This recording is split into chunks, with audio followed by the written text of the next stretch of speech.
Welcome to FYI, the For-Your Innovation podcast. This show offers an intellectual discussion on technologically enabled disruption, because investing in innovation starts with understanding it. To learn more, visit ARK-invest.com. ARK Invest is a registered investment advisor focused on investing in disruptive innovation. This podcast is for informational purposes only and should not be relied upon as a basis for investment decisions. It does not constitute, either explicitly or implicitly, any provision of services or products by ARK.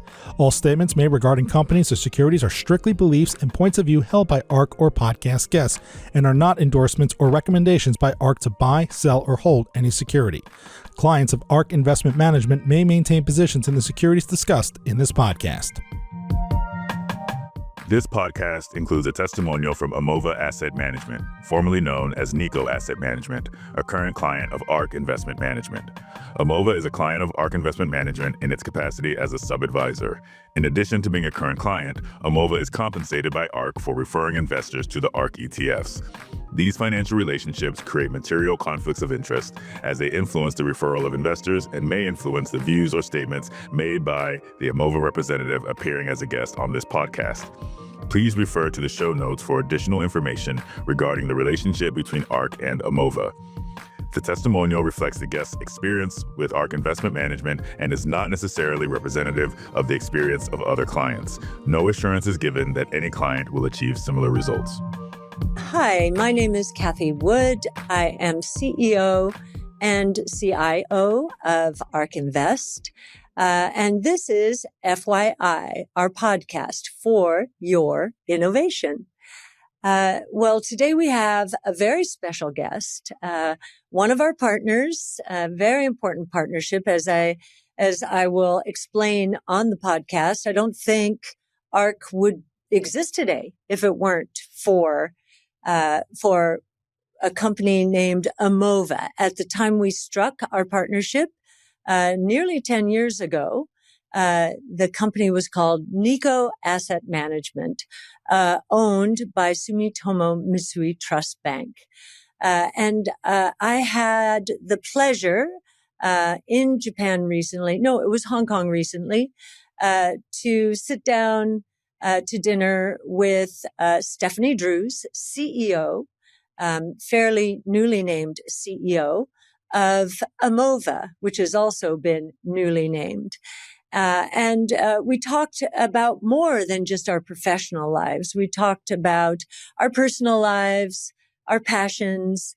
And I just find Stefanie and her life so interesting, but particularly how she has combined her professional, personal, and purpose-filled life.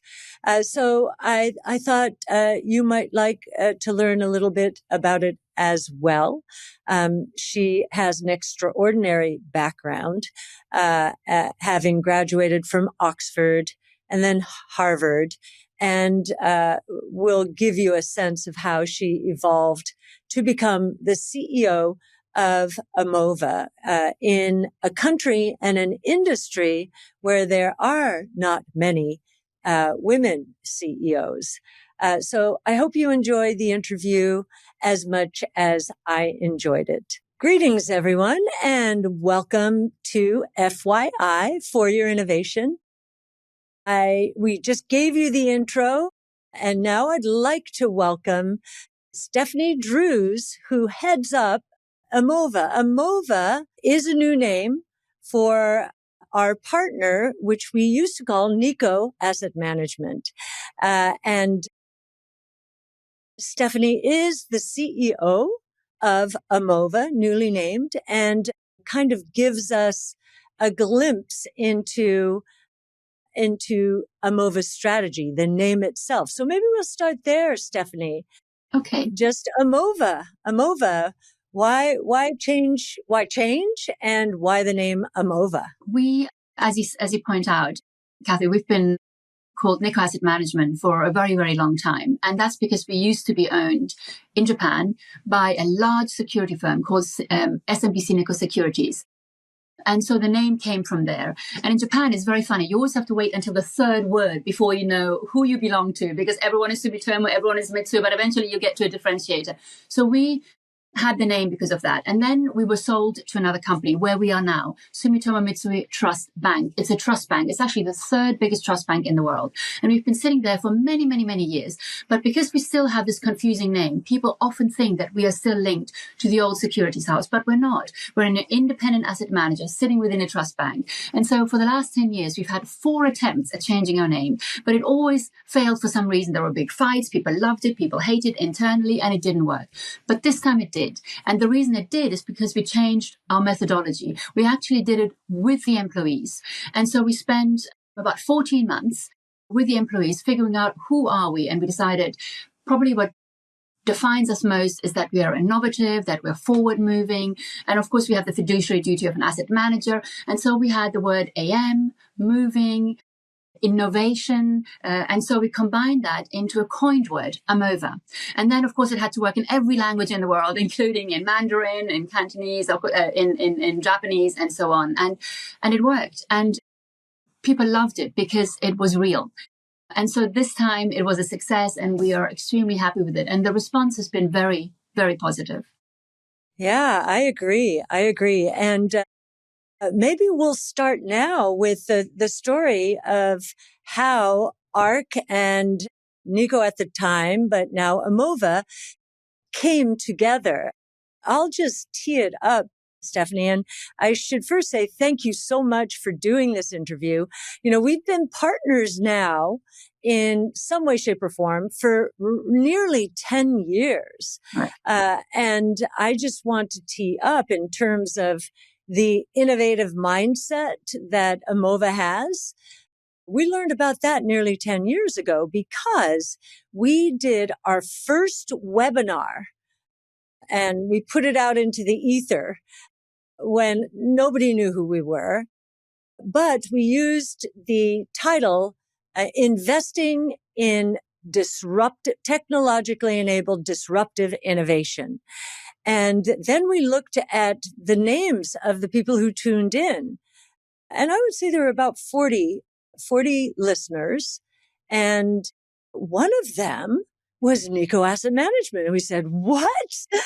And so we picked up the phone and called and said, hi, we'd like to introduce ourselves. We know more formally, we know you just listen to our webinar, and we'd like to get to know you. And maybe you can take it from there, Stefanie, and talk a little bit about how relationship evolved and will continue to evolve. I'd love to, because I was actually there when it started, and because I joined the firm about 11 years ago. And so I was there right from the start. And I would say that this is one of our most successful joint ventures, is the one that we have with ARK. And it also defined our own brand in the market. So this has been a very, very powerful relationship. So you're quite right. It started in Japan. Of course, we are Japan headquartered, but we're global. So we have a lot of assets in Japan, but we have a lot of assets in Asia, in Europe, in the US.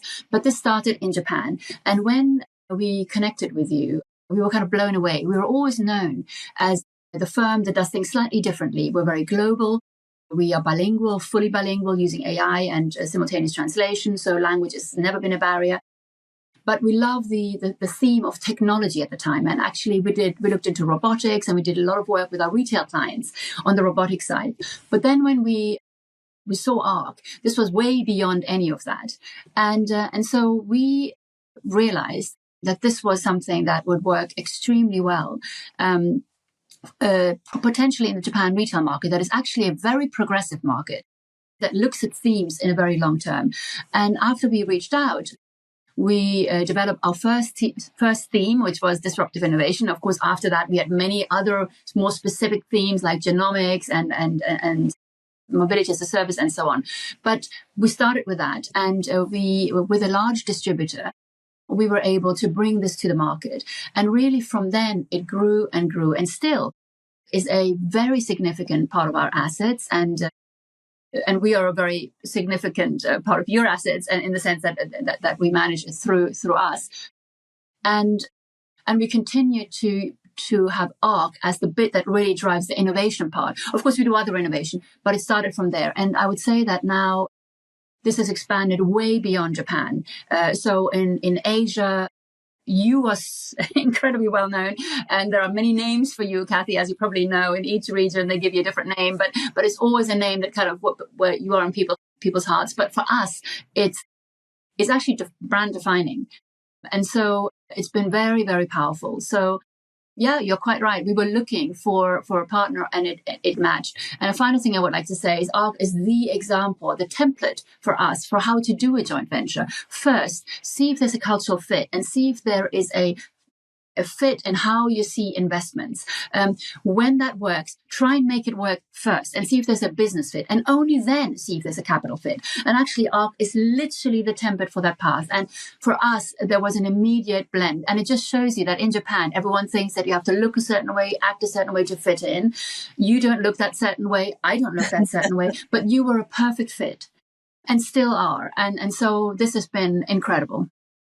Yeah. And, I think a lot of people are surprised when we talk about innovation and say, this runs deeply through Japan's DNA, Asia altogether, of course, but even Japan. As you say, many people, I think, misperceive Japan in the sense when I say, well, think about it. Professor Yamanaka at Kyoto University discovered pluripotent stem cells, which is foundational from a biology point of view today. Robotics, because of demographics, Japan has been way ahead of the game for a very long time. Same with energy storage, battery technology, limited energy resources. You became a leader. Panasonic, of course. Tesla wouldn't have been able to scale without Panasonic. And even in blockchain technology, when China shut down all the Bitcoin miners, they migrated to a number of countries, but one of them, an important one, was Japan. Japan and Korea, I think, importantly at that time, filled the void. So, and then of course, AI. It reminds me of the early days of software as a service in terms of early adoption. Mark Benioff at Salesforce.com at the time said, I don't know why Japan is the fastest adopter of this technology, starting with Japan Post. So he went over to Japan and I think lived there for about 6 months to try and figure it out. And I think it was the flexibility and talk about flexibility with AI. We're very impressed with the uptake of AI in Japan as well. So I think from that point of view, Stefanie, it's been a very good fit, surprisingly good fit, because there's such an appetite for our research and our style of investing. And I'll just say one more thing, just to help explain the Japanese mindset, certainly the retail mindset. There is a conservative mindset, and so there's a lot of fixed income and cash and perhaps gold now. But when they move towards equities, they're willing to take more risk because it's such a small part of their portfolios. Have I gotten that right, Stefanie? Yes, after 10 years of constant traveling to Japan, you totally got it right. And there are a lot of misconceptions. So another one, and I actually fits into what you were saying, is, the whole thing about Japan not being progressive, but it's very barbell. So it is true. You come here, maybe you're still using cash sometimes, and sometimes, and I live here. So trying to get your permits renewed, there's a lot of paperwork involved, and you're like, how can that be? And on the other side, you have hotels, there are no humans in it. From check-in to everything, it's purely robotics and AI, and no one makes a big deal of it. So you've got these two very, very differentiated approaches, and that's one point. And so that ARK fits in very beautifully. And the other thing is that you get these quantum leaps, and you get these very fast moving moments in Japan where maybe nothing happens for a long time or looks like it's not happening, but people are assessing, they're wondering of this, but when they move fast. And again, so people say Japan is so slow, but it's not actually. If you take the consideration of the execution, it actually is super fast. And you saw that even in how we raised funds in Japan. Maybe it took a long time to spread the message, to make sure the paperwork was right. But when it happened fast. And we see a lot of, yeah.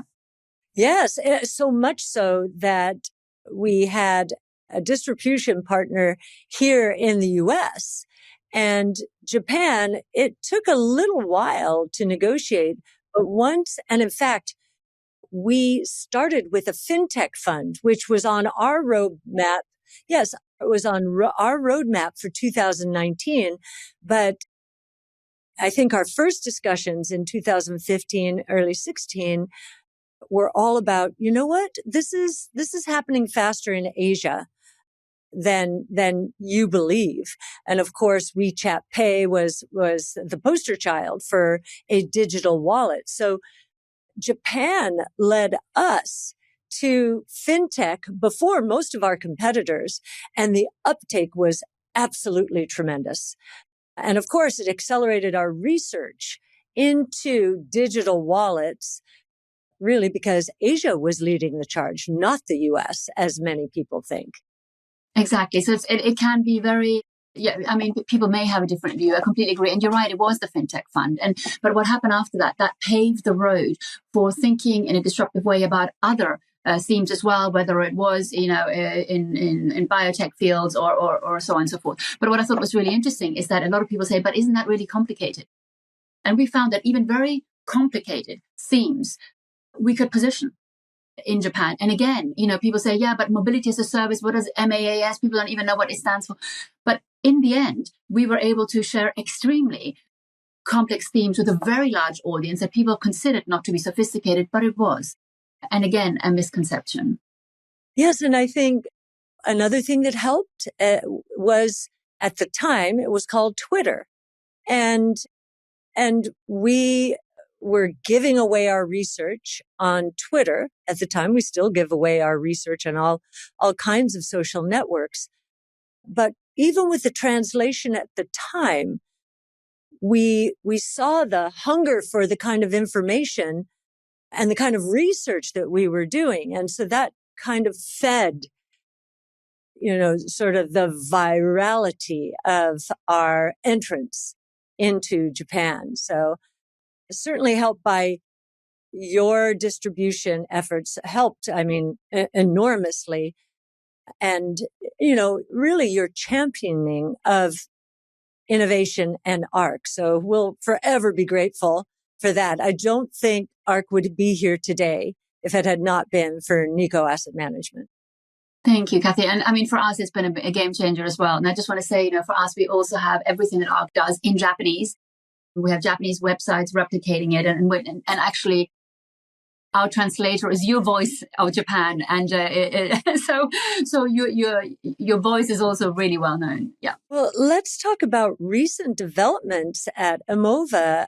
You are spreading your wings in Asia quite dramatically, I think, judging by recent acquisitions. We've just acquired, we signed a share purchase agreement for 100% or up to 100% of Aham Capital. And I think it's probably a company that you also know well, which is our Malaysia joint venture partner, where we have held a significant minority stake for actually 14 years. And maybe it follows the same template where, we decided to do this, having had a very long and successful business relationship. So currently we have about 1,000 employees around the world, about 400 of them in Japan, a significant number in Singapore, but also in London and New Zealand. And we have joint partners and Hong Kong and around the world and New York. But we wanted to really, really deepen the Southeast Asian presence, because that's actually where a lot of the innovation happens. A lot of the youth, the younger investors sit there, very digitally savvy, very sophisticated.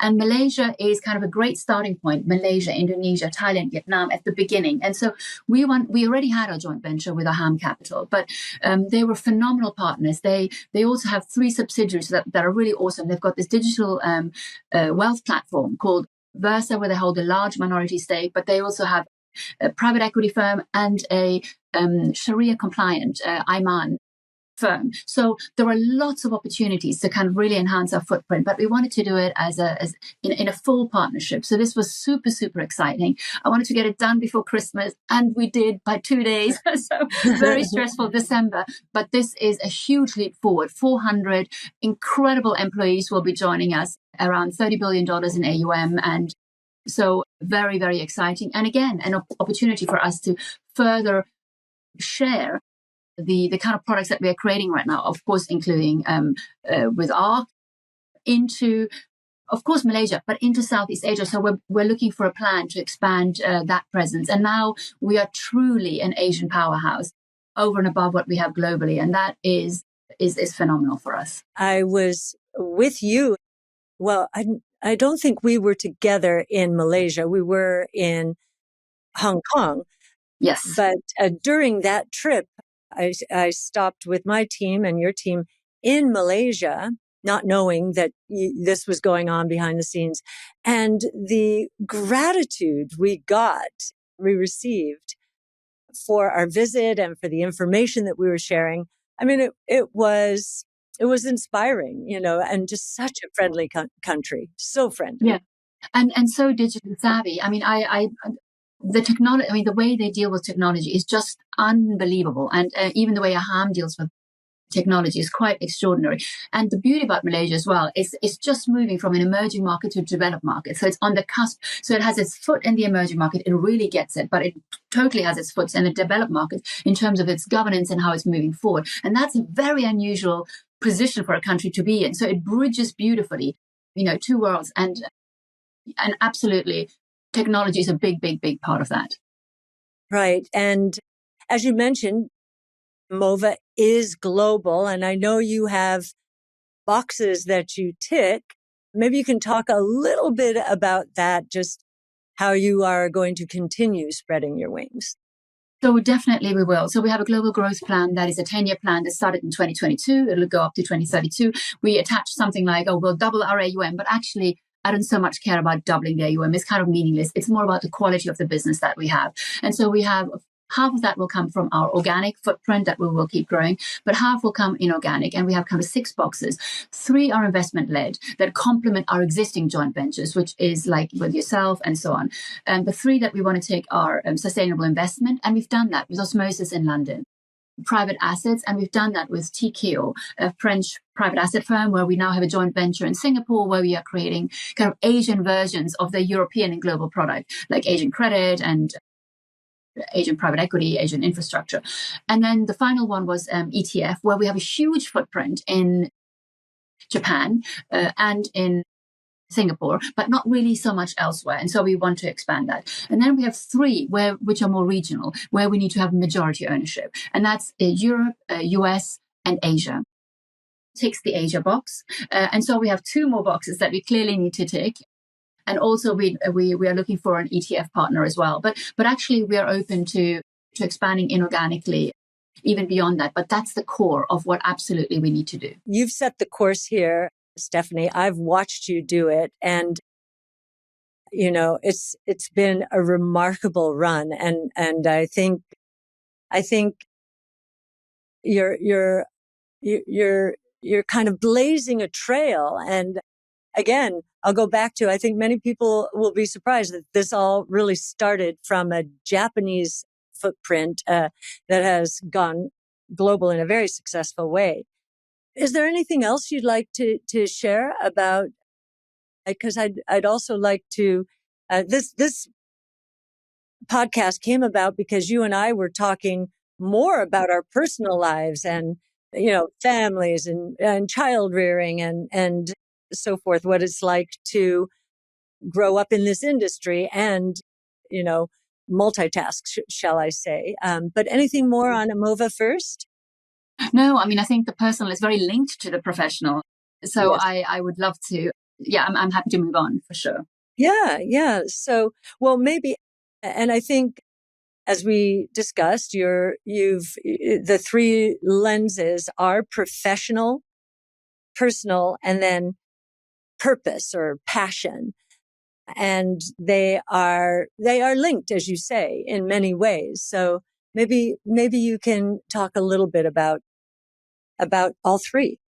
Yeah, so we did discuss, you're right, we had a dinner and there were a lot of, I think, comparables between your path and mine. I mean, very different in many ways because I'm here and you're there and you're doing things differently. But I think from a personal side, the challenges can often be quite similar. And so for me, you're right. I do have three lenses I see my life through, and above all, I don't sequence them differently. A lot of people say, do the personal, then focus on the professional. Try and sequence it a bit, otherwise it's too much. And I've always found that really offensive because being told that I need to sequence is not how I see my life. All three are equally important, and I also make sure that I do that with pride, not guilt.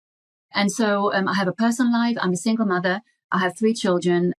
One is adopted from Guatemala and 2 are not. And so a very, very different looking family and one that makes me incredibly happy, but also one that understands the importance of my professional life and respects and values it. So I've never kind of tried to hide, I'm so sorry, I have to go to work, but I say it with pride. The second one is, of course, my professional life, which is incredibly important to me and completely non-negotiable. And so I've always wanted to have a career that I loved, and without it, I would struggle. And the third one is purpose. And if I didn't have purpose as one of my three lenses, I would also really struggle. And so in my case, it's environmentalism, it's focusing on animal and human rights. And I have a sanctuary up in Yamanashi.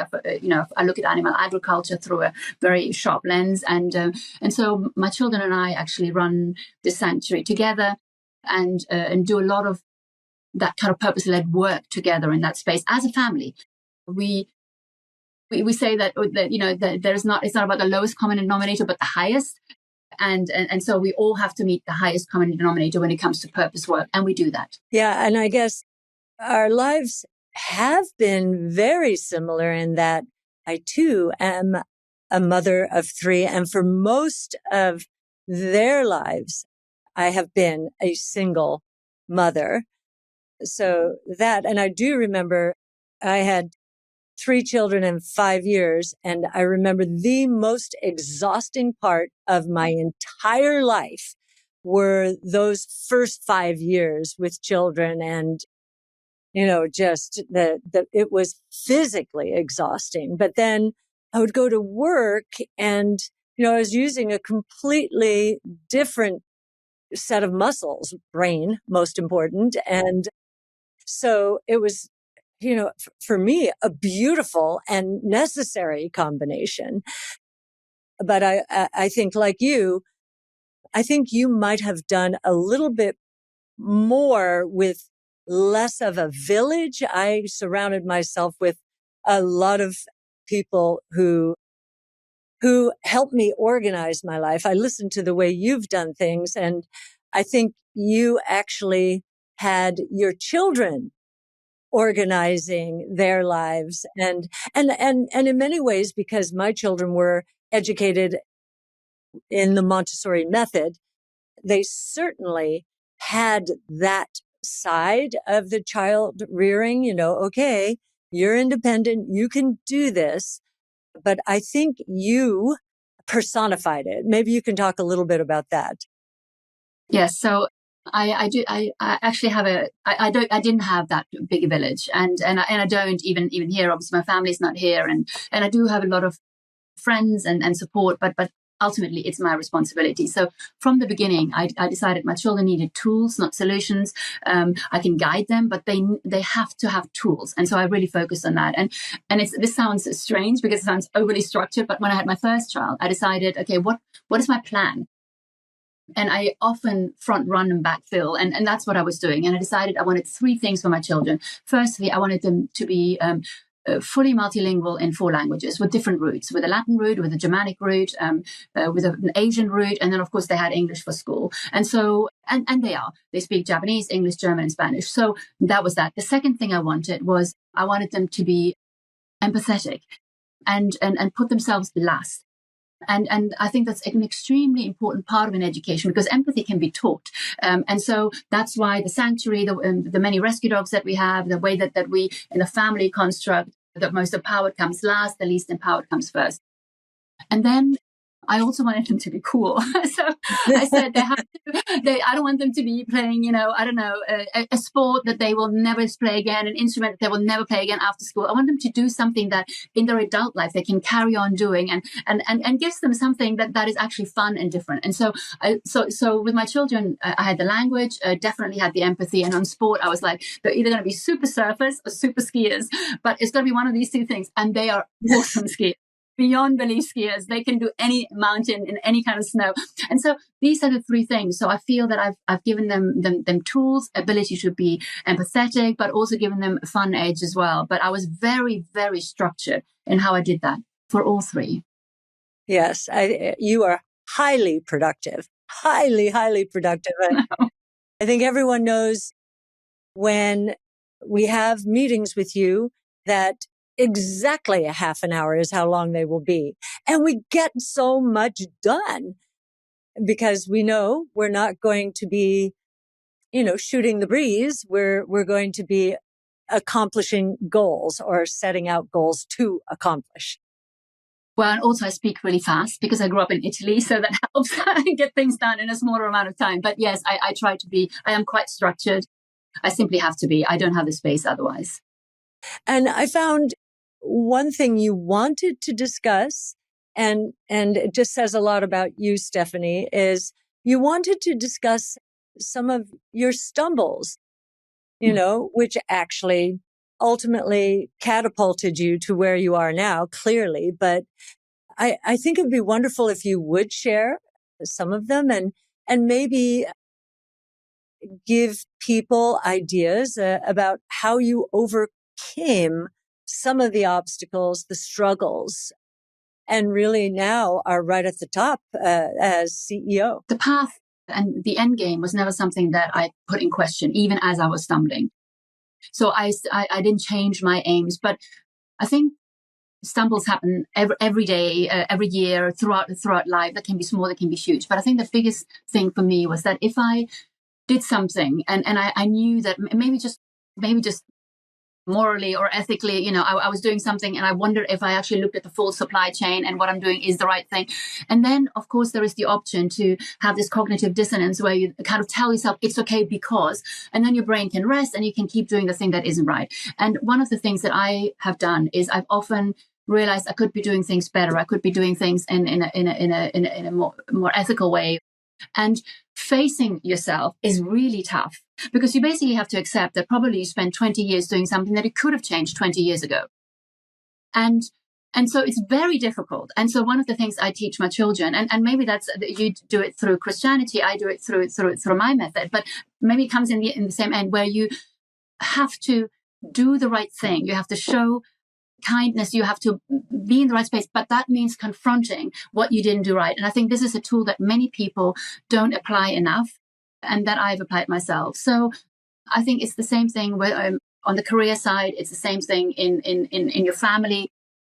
I got married when I knew that probably this is totally not what I'm about. And I made these mistakes and I had to confront those. On the professional side, I started my life after I went to Oxford first. And after that, I went into management consulting and I knew this was not my home.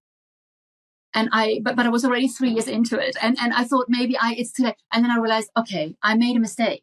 And so how can I get out? Well, I can't go into banking at the time, private wealth. Well, I can't do it from here. So how can I do it?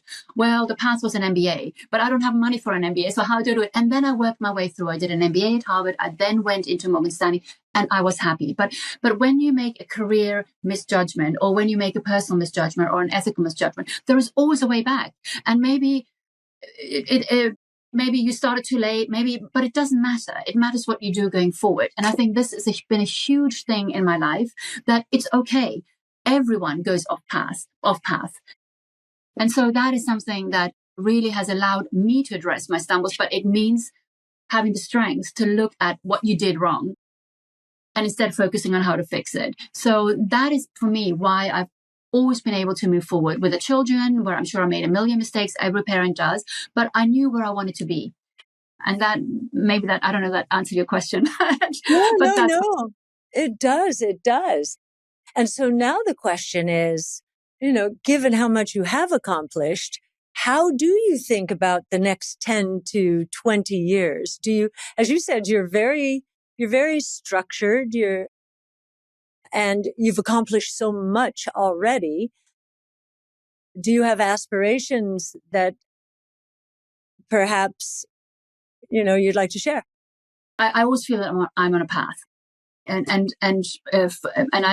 one thing that's kept me alive during very difficult times is that every day I have to take at least one step forward, at least one, ideally 1,000, but maybe 1,000 is an option because there's so many barriers and I'm really tired, but at least one. And so for me, it's always about moving forward, and there is always something that you can do that's better than the day before. So I don't think there is ever kind of an end game, however old you are, however ill you are, however tired you are, because there's always at least one step you can take. And with that, I will keep moving forward. I mean, however Amova Group develops, it can become even better. Wherever it is, it can become even greater. I mean, same with ARK. Wherever ARK is, there is always a next step. And that's why you will keep pushing your company forward. I do exactly the same. And same on the personal side. My children and I, the way that we are together, even with my parents, there's always something amazing we can do today and tomorrow. And certainly on the purpose side, I will never be done. Because there is so much, and everyone in the world, had part of their aim to create a better world. I think that would make a big, big difference. And so I always want to push that. That's how I see it. Yeah, that answer does not surprise me. It's interesting. Jeff Bezos used to say that the most important reason for his success was making at least one very important, one meaningful decision every day. Oh. And so I think you're the second person I've heard say that. Oh, okay. I see it in steps, but I think decisions is probably equivalent. Yes. And for me, it was in any part of my life. In each part of my life, take at least one step. I very much agree with that. Very much. Yeah.